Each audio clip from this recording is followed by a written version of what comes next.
हे जगत मां, हे अम्बे रानी, यदि नवरात्रों की इस वीडियो को जो भी भक्त सच्चे दिल से लायक करें, उसके घर में अपना स्थान बना लेना, उसकी गरीबी दूर कर देना। जय माता दी लायक जरूर करें। दोस्तों, शारदीय नवरात्रि इस बार 3 अक्टूबर दिन गुरुवार से शुरू होकर 11 अक्टूबर दिन शुक्रवार तक चलेंगे और 12 अक्टूबर दिन शनिवार को समापन होगा। इस बार माता रानी पालकी पर सवार होकर पृथ्वी लोक पर पधारेंगी और नवरात्रि पूरे 9 दिनों की चलेगी। 9 दिनों के नवरात्रि बड़े ही शुभ और विशेष अत्यंत दुर्लभ होते हैं। दोस्तों, दम है तो नवरात्र के किसी भी दिन इस पौधे को जड़ सहित उखाड़ करके ले आना, आपकी तत्काल गरीबी मिट जाएगी। नवरात्रि के पूरे समय को चैतन्य अवस्था कहा जाता है। नवरात्रि के पूरे समय को जागृत अवस्था कहा जाता है। इस समय नव दुर्गा पूर्ण रूप से अपनी शक्ति के साथ जागृत अवस्था में होती है और नव दुर्गा माता हमारे पृथ्वी लोक पर इस धरा पर पूर्ण रूप में आती है। इसलिए मां दुर्गा के आने के कारण 9 दिनों तक हर प्रकार के पेड़ पौधे जीव जंतु में जागृत अवस्था होने के कारण, अर्थात माता के आने के कारण ये सब जागृत अवस्था में हो जाती है, चैतन्य हो जाते हैं और ये अपना प्रभाव जितने भी पेड़ पौधे हैं, जड़ी बूटी हैं, ये तत्काल दिखाते हैं। पेड़ पौधे में ऊर्जा होती है, इसलिए पेड़ पौधे हमारे लिए परम पूजनीय है। हमारे हिंदू धर्म में हम पेड़ पौधे की पूजा करते हैं।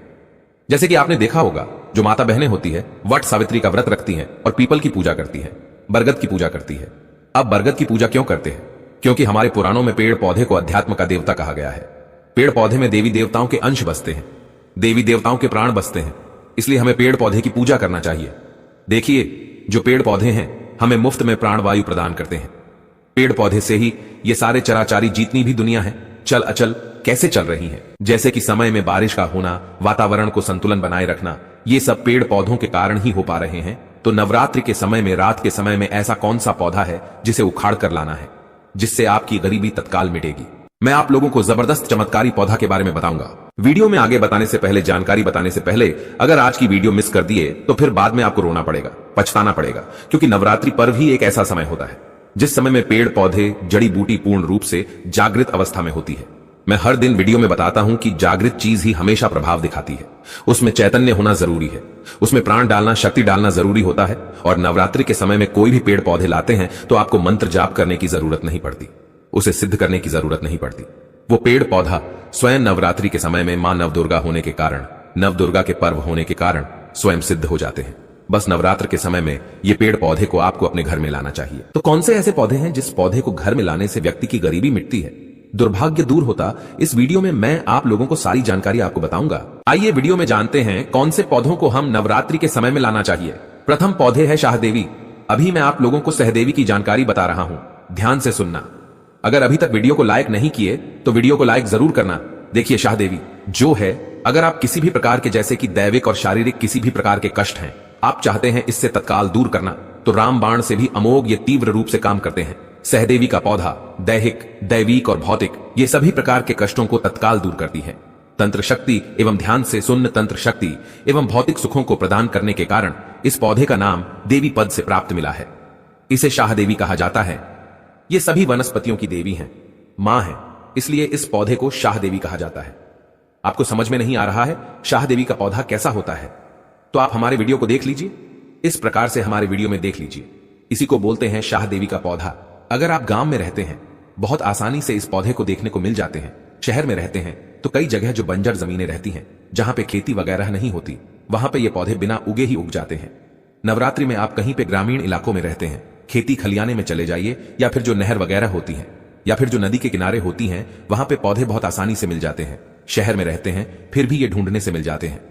नदियों के तट पर भी बिना उगे ही उगे होते हैं। तो आइए, मैं आप लोगों को इसके लाने के फायदे बताना चाहूंगा और इसे कितना टाइम लाना चाहिए ये भी मैं आप लोगों को बताऊंगा। तो देखिए, हमारे धर्मशास्त्र कहते हैं तुलसी के साथ गमले में इस पौधे को लगाने से बगल में आप तुलसी के पौधा लगाइए और तुलसी के बगल में गमले के साथ में इस पौधे को लगाइए। और अगर आप तुलसी के साथ इस पौधे को अपने घर में लगा करके पूजा अर्चना करते हैं तो सभी प्रकार के अलौकिक सुखों की प्राप्ति होता है।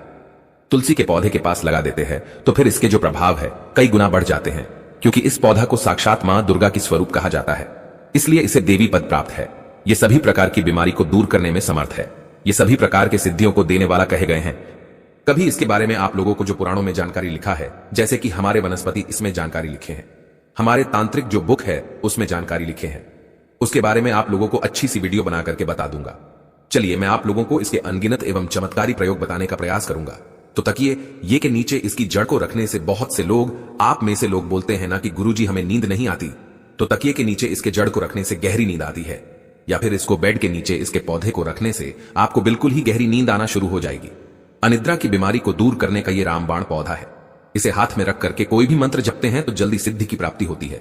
यहां तक कि भूत भविष्य वर्तमान तक की सिद्धि आप इससे प्राप्त कर सकते हैं। मंत्रों के माध्यम से इसके जड़ का तिलक लगाने से यह हमारे शरीर में सम्मोहन शक्ति को बढ़ाता है।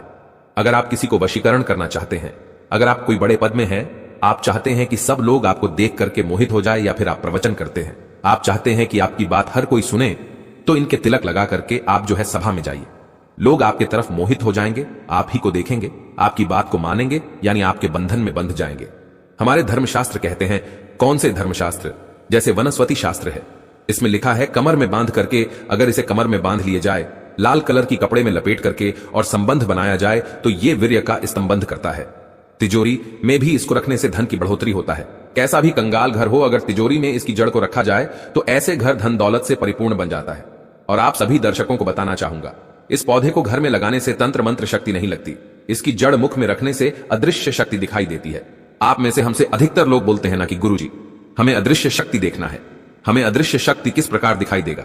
अदृश्य शक्ति में जैसे कि अलौकिक शक्ति, देवी देवता, भूत प्रेत, पिशाच, निशाचर, कई ये जो शक्तियां हैं जो कि हम अपने नग्न आंखों से नहीं देख सकते, ये शक्तियां दिखाई देने लगती हैं। तो अगर आप अलौकिक शक्ति के दर्शन करना चाहते हैं, जैसे कि देवी हैं, देवता हैं, गांव में रहते हैं, तो जो ग्रामीण की देवी देवता है, शहर में रहते हैं, तो वहां पे उपस्थित जो भी भैरव हैं, देवी देवता है, उनके दर्शन प्राप्त करना चाहते हैं, तो इसके जड़ को मुख में रखने से अदृश्य शक्ति दिखाई देने लगती है। और एक मैं मंत्र बताऊंगा, उस मंत्र से कल की वीडियो में बताऊंगा, उस मंत्र से एक मंत्र जाप करना होता है, जिसके जड़ को मुख में रखना होता है, तो अदृश्य शक्ति प्रकट होती है। और जो भी आप बोलोगे वह अदृश्य शक्ति आपको सामग्री ला करके देती है।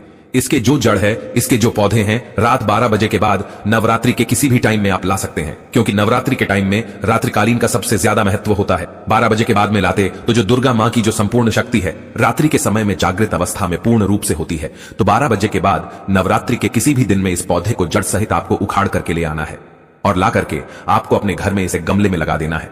बिल्कुल ही आपको नंगे पैर जाना है। किसी भी प्रकार का आपको जो है खड़ा वगैरह या फिर चप्पल वगैरह है या फिर जूते वगैरह है, ये पहन करके नहीं जाना है। दोस्तों, दूसरा पौधा बता रहा हूं, ध्यान से सुनना। जो दूसरा पौधा है इसे विष्णुकांता के नाम से जाना जाता है। कई लोग इसे अपराजिता बोलते हैं। ब्रह्मदेव ने सृष्टि के निर्माण के समय सर्वप्रथम इस पौधे को उत्पन्न किया था, इस पौधे की रचना किया था एवं भगवान श्री हरि विष्णु ने इस पर वास किया था। इसलिए इस पौधे को, इसलिए इसे एक प्रकार की कांति की प्राप्ति हुई, एक प्रकार की ऊर्जा की प्राप्ति हुई। इसलिए ज्ञानी लोग इस पौधों को विष्णुकांता के नाम से जानने लगे।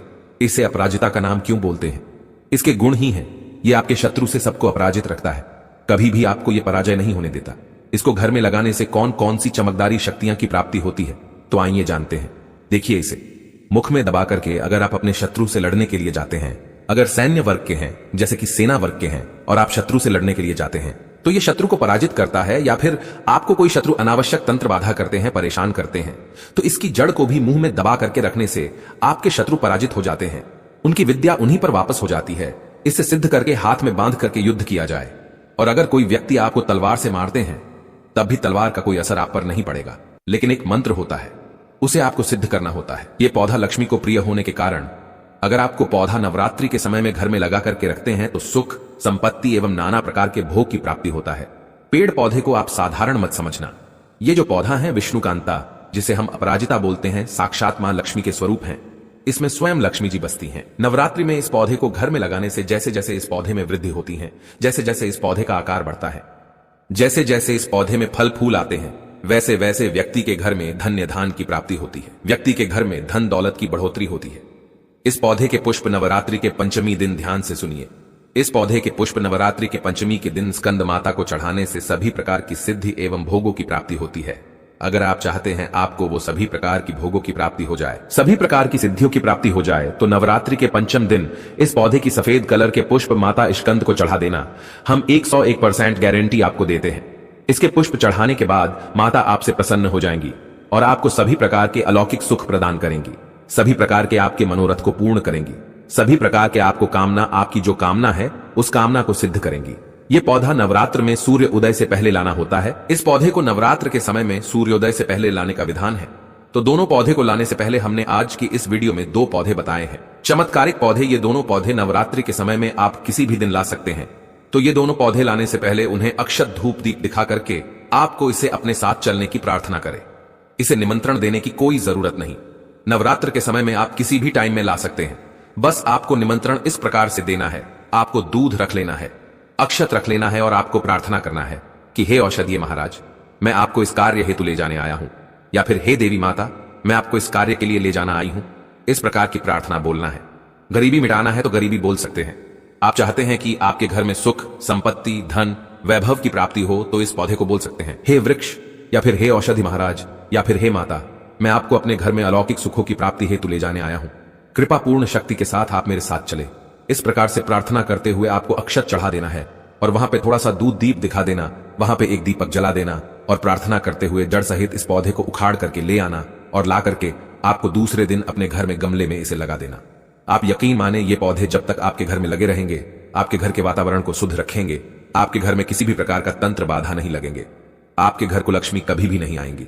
आपके घर में दुख, तकलीफ एवं बार बार जो बीमारी होती है ना, घर परिवार के लोगों को जैसे वास्तु दोष लग जाते हैं, फिर किसी भी प्रकार के दोष लग जाते हैं, तो वो सारी बीमारी सभी प्रकार के दोषों से आपको बचाए रखने का काम करेंगे। उन्नति होगा, आपके प्रगति होगी। तो अगर आप भी अपने दुर्भाग्य को सौभाग्य में बदलना चाहते हैं तो नवरात्रि के किसी भी दिन इस दोनों पौधा में से कोई एक पौधा अवश्य ले आएगा और अपने घर में लगाएगा। आपकी अध्यात्म उन्नति होगी, आपकी प्रगति होगी। हे माता वैष्णो, हे माता रानी, यदि इस जड़ को कोई भी अपने घर लेकर आए तो उस पर अपनी कृपा बनाए रखना। इस जड़ का चमत्कारिक रूप उसे दिखा देना। लाइक जरूर करें। जय माता दी, जय माता रानी। माँ आपका कल्याण करें, आपको धनवान बनाए रखें।